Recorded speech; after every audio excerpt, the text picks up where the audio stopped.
че отново се включвам. Здравейте на всички в играта, която е на посвета Сатанас и с съвместната игра с Юлина Василева и книгата се обича от Китай. Тъй като сме на вълна Китай, в момента ще ви поговоря малко за Китай. Китай, знаете, че има хилядолетна култура, богата на философия, изкуства и калиграфия.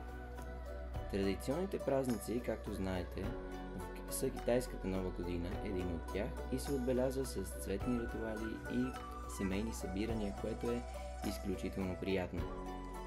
Китайските традиции пък поставят силен акцент върху уважението към семейството и предците.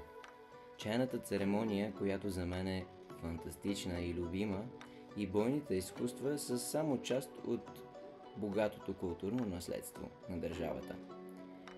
Освен това, Китай впечатлява с природното си разнообразие, от величествените Хималаи до тропическите гори в Юнан, реката Янцзы и жълтата планина са символи на естествената красота на страната.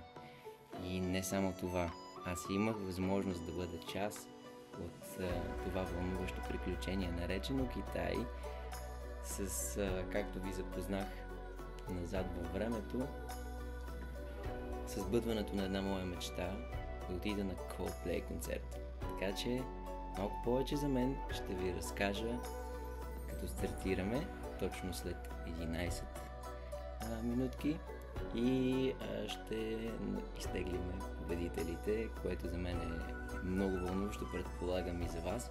Още веднъж искам да благодаря на всички, които се включиха в играта. Имаше прекрасни коментари, невероятни, много ни зарадвахте, много ни стоплихте с това, което споделихте като ваши мъдри мисли, като хора, които искат просто да участват в играта. Беше изключително приятно това време, в което протече самата игра. Така че до скоро, спирам си микрофона и очаквайте включване точно вече след 10 минути и 40 секунди.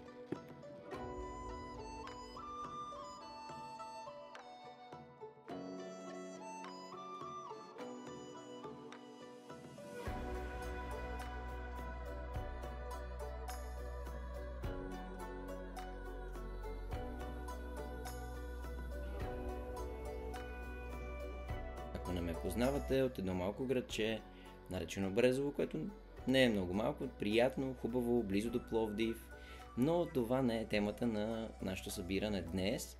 Предполагам, вече трябва и да ми виждате екрана, няма да мога да отговарям на коментари вече, просто трябва да наблюдавате какво се случва с играта, после ще има и запис.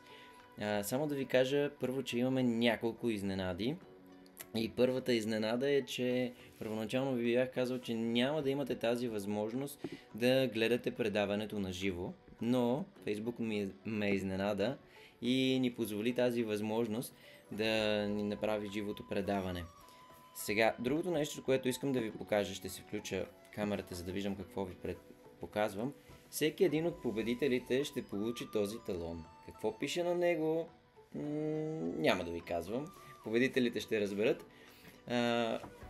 Това, което искам да кажа на победителите е, че като спечелят, ако имат желание, могат да се снимат с наградата, могат да се снимат с това, което има вътре в книгата и да публикуват в страницата, разбира се. Самите книги са при мен, не една. Това е другата изненада, за която ще ви кажа. В тях има интересни послания, така че ще се радвам много, който спечели наградата, да сподели какво мисли за нея, след като е прочел дори първите страници. И тъй като ви казах, че съм изключително щастлив, че се включиха толкова много хора, обявихме, че ще печелите само 3 книги, нали така? Само 3. Но на практика книгите няма да бъдат 3, а ще бъдат цели 5. Така че днес ще изтеглим 5 победители.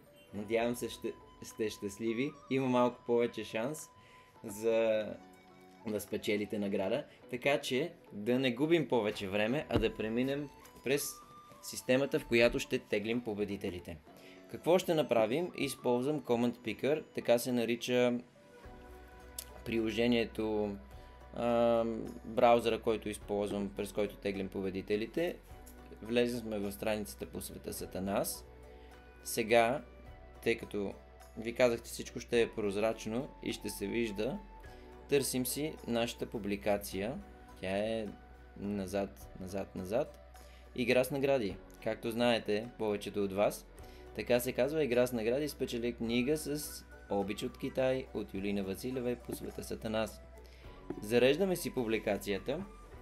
Сега, много важно нещо е да ви кажа, че дублиращите коментари няма да участват в играта. Това не ви дава повече шанс, но така ще дадем шанс на всички участници да имат възможността да спечелят награда.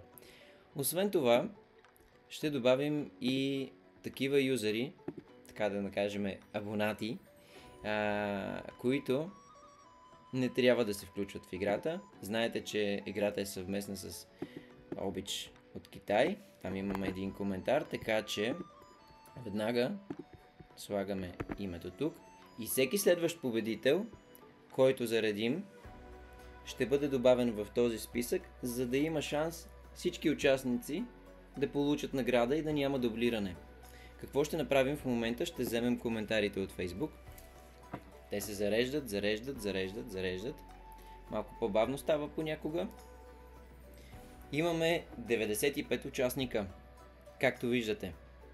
Сега какво ще направим? На различни принципи ще избирам система, която да тегли победителите, за да видите, че това е най-приятно, най-красиво, най-забавно. Сега, какво следва? Да ви покажем кои са победителите от играта и да им честитим за прекрасната награда. Честито още веднъж по света Сатанас и с Обич от Китай. Пожелаваме ви приятни книжни емоции и до нови срещи!